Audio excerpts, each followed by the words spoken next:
vamos a revisar el tema de la restauración de la República y el Porfiriato. Y vamos a analizar las causas del desarrollo económico de México y sus consecuencias sociales. Esto a partir del siglo XIX hasta el siglo XX. Bueno, los gobiernos liberales y su proyecto nacional. Con el final de la intervención francesa y del imperio de Maximiliano, Benito Juárez y su gabinete recuperaron el control de todo el territorio nacional y comenzó un periodo que se conoce como República Restaurada o Triunfante. Abarca los gobiernos de Benito Juárez, de 1867 hasta 1872, y de Sebastián Lerdo de Tejada, como lo podemos ver aquí en las imágenes del video. Y él data su periodo de 1872 hasta 1876, hasta la llegada de Porfirio Díaz a la silla presidencial.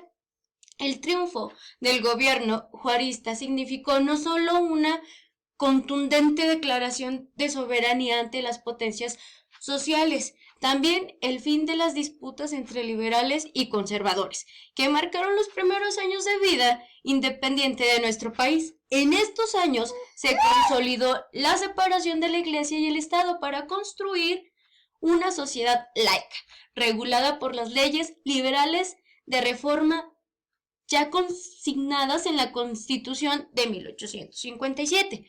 Los gobiernos de Juárez y Lerdo de Tejada intentaron terminar con los años de guerra y crisis económica, por lo que se preocuparon de incentivar la inversión, tanto nacional como extranjera, en especial de Estados Unidos de América, además del comercio, por lo que construyeron caminos, líneas de telégrafo y líneas ferroviarias, que se inauguraron en 1873. Fundamentalmente para el transporte de pasajeros y mercancías de Veracruz a la Ciudad de México, construir la infraestructura necesaria para el país. En este periodo fue muy complicado debido a la deteriorada economía nacional, golpeada por años de guerra y conflictos políticos, por lo que la ambición de fundar un banco nacional que emitiera moneda para todos el país no se concretó hasta tiempo después. Con el tema de la paz porfiriana y la centralización del poder, vamos a tener en cuenta los siguientes datos. En la elección de 1876, los candidatos fueron Porfirio Díaz, José María Iglesias y Lerdo de Tejada, quien resultó electo, pero las elecciones se impugnaron por irregularidades que se habían presentado en ciertos lugares. Díaz se levantó en armas bajo el plan de Tuxtepec y de esa manera obtuvo la presidencia. Así inició una larga etapa de la historia de México que duró aproximadamente 30 años, llamada Porfiriato, donde hasta 1911 Díaz solo cedió la silla presidencial por un periodo de 4 años a su compadre Manuel González. Aquí cabe resaltar que también, bueno, antes la Constitución era que nada más el presidente podía durar 4 años, en comparación de ahorita que nada más dura 6. Él, cuando asciende la primera vez a la silla presidencial, hace, pues sí, varios movimientos en la Constitución para que ahora ese periodo no se alargue, sino que se pueda reelegir el presidente. Y como apenas estaba haciendo ese tránsito, tuvo que poner a su compadre, a Manuelito González, y luego ya después, en el siguiente periodo de elecciones para presidente, se vuelve a reelegir y así es como resulta ganador por segunda ocasión y pues ya en definitiva hasta 1910, ya cuando ya se llega la Revolución Mexicana y ahora sí ya lo quitan de la silla presidencial para que ya después ascienda Francisco y Madero. Con el afán de controlar al país tras décadas de inestabilidad, de continuos levantamientos y movilizaciones, Porfirio Díaz impuso la paz por la fuerza. Esta consistía, chicos, en que, bueno, tenía dos lemas y su lema principal era paz, orden y progreso. En, en este contexto y en este sentido, Pues sí, sí había paz, orden y progreso, pero pues nada más para la élite grande y poderosa, la clase social alta. Y también su grupo de séquito de que a él lo seguía, el grupo de científicos. Pero para el demás país seguían en la miseria. El otro de los, de los, de los dichos que le encantaba también decir y también aplicar era el de mátalos en caliente. Si algo no le gustaba, si había alguna rebelión, algún levantamiento, algo que la prensa dijera en contra de él o se mofara, inmediatamente mandaba hablarle a su ejército y lo que hacía era darles, pues, encarcelamiento. Después de eso los torturaba y luego ya después los mandaba a matar. Y entonces así es como se comienzan aquí las fosas comunes en todo el país de nuestro territorio nacional. Ahora, chicos, con el siguiente tema de reorganización del erario público, crecimiento económico e inversiones extranjeras, vamos a tener lo siguiente. Aquí está un poquito más complicado, pero nada más poquito. Y se los voy a tratar de explicar lo más sencillito posible. Y va.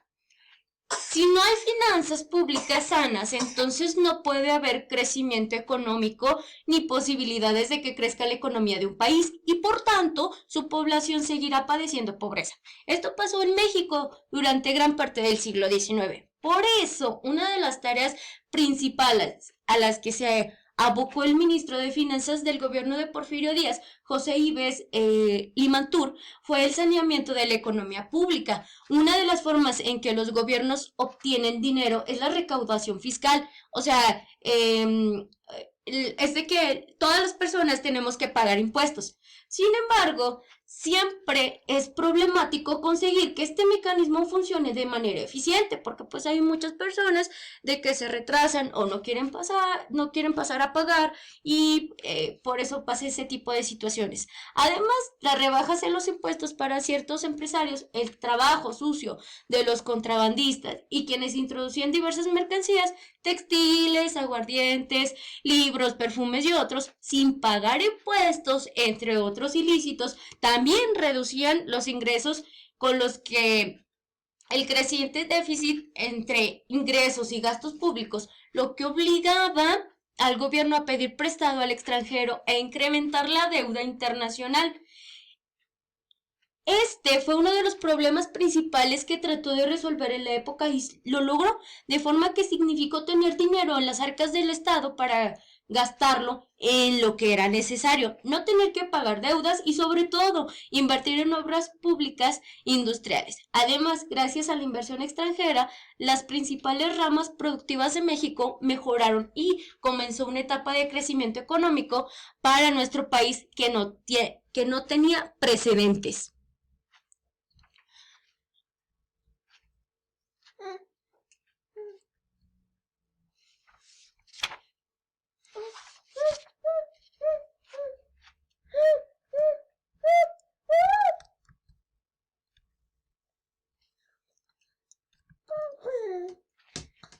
Los ferrocarriles y la transformación del paisaje. Aquí vamos a tener un poquito más de atención, chicos, porque de aquí viene también el trabajo que les voy a dejar a continuación. Y vamos a continuar con el tema. Dice los ferrocarriles y la transformación del paisaje. Entre las dificultades para el comercio y las comunicaciones estaba la falta de caminos y transportes. Había compañías de carruajes y arrieras que transportaban personas y mercancías, pero eran lentos, caros y muy peligrosos. Cuando el ferrocarril, un invento inglés, llegó a México, se abrieron caminos a través de concesiones para comunicar el inmenso territorio mexicano que hasta entonces estaba desvinculado. La negociación entre los diferentes dirigentes de cada estado en el último tercio del siglo XIX hizo posible la red ferroviaria, aunque hubo intentos desde mucho antes de construir las primeras líneas. No obstante, el gran caballo de acero no llegó a todas partes, solo a aquellas que les interesaban a los empresarios, especialmente a los extranjeros. Junto con los caminos de hierro también se mejoraron los puertos y se extendieron las líneas telegráficas y telefónicas. Esto provocó un desarrollo desigual de caminos, de comercio, de economías, de atraso o de adelanto de las comunidades y las comunicaciones del paisaje. Unió pueblos pequeños y ciudades grandes. Llevó a aquello que se abrieran los montes y cerros y se crearon nuevas ciudades, fomentando el comercio interno, pero beneficiando a los más poderosos con infraestructura que antes no existía, especialmente en el norte del país. Así se transformó el paisaje. Donde había desierto, surgieron ciudades. Donde no pasaba nadie, se escuchaba el ruido del tren en las vías, el sonido de su motor, de su paso. Finalmente, el territorio nacional estaba poblado y comunicado. Entonces, aquí, chicos, con este tema, se trata de cómo asciende la presidencia nacional Porfirio Díaz, cómo impulsa la economía del país, introduciendo varios inventos de allá que surgieron en Europa. A él le gustaba mucho la cultura francesa, entonces él viajaba constantemente y todo lo que veía allá se lo traía para acá. Desde los telégrafos, la red ferroviaria, el gigante de acero, como así mejor se le conoce, el carro. Bueno, esto permitió conexiones, abrir el mercado, expandir todo el impulso económico, pero como siempre, nada más se veía palpado esto de la economía para las personas, para los comerciantes, para los dueños de las empresas, pero para el pueblo mexicano todavía seguía igual en la miseria o hasta peor. Bueno, chicos, ahora su trabajo va a consistir en lo siguiente. Van a dibujar un tren.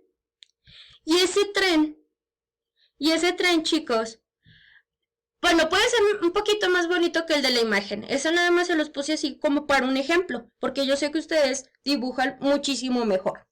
Después de que lo dibujen, chicos, van a ocupar 2 hojas, así como lo hicimos con el trabajo de las leyendas de México. Ponen el dibujo al centro y las preguntas alrededor.